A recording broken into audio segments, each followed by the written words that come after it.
వీళ్ళు సెల్ఫీ తీసే ఆనందం తమ్ముడు ఎగిరెగిరి మా ఫ్రెండ్ అయితే తోస్తాడు. అందుకు మా ఫ్రెండ్ కి గాయాలు తగిలి అనేసి ఒకసారి వాడి తిట్లు అయితే చూడండి. దారుణంగా పడిపోయాడు ఫ్రెండ్స్. చూడండి ఫ్రెండ్స్, పాపము ఏడ్ చేద్దాం, చాలా బాధ. హలో మామ, అసలు మ్యాటర్ ఏంటంటే ఇన్ని రోజులుగా పీర్ల కొండ ఎక్కుతామనేసి చాలా టాస్క్లు చేసాం, గుర్తుందా మీకు? అదే పీర్ల కొండ మీద జాతర అవుతుందని తెలిసి అందుకే మా ఫ్రెండ్స్ అందరం కలిసి రెడీ అయిపోయాము. ఆ కొండ మీదకి అమ్మాయిలు కూడా వస్తారని చూడండి, ముఖానికి ప్యాడ్ లాగా ప్యాడ్లో రాస్తున్నారు.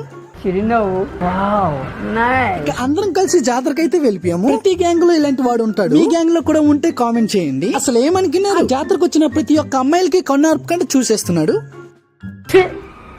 ఎందుకు నీకు బతుకు. ఇక జాతరకైతే వచ్చిన తర్వాత నేను ఎక్స్పెక్ట్ చేయనంత చాలా మంది పీపుల్స్ అయితే వచ్చేసినారు. అంత జనాలు ఎక్కడం కష్టం కదా, అందుకే ముందుగా ఒక కూల్ డ్రింక్ అయితే తీసుకున్నాము. కొండ దగ్గరకు వచ్చిన తర్వాత మనోడు అక్కడ కూడా వదలడు, ప్రతి ఒక్కరిని చూసేస్తున్నాడు. ఇక కొండ మీదకి ఎక్కిన తర్వాత మా ఫ్రెండ్స్ తో చాలా ఎంటర్టైన్మెంట్ చేసాము. చూడాలంటే పార్ట్ 2 లో కలుసుకుంటాం. Okay, bye bye.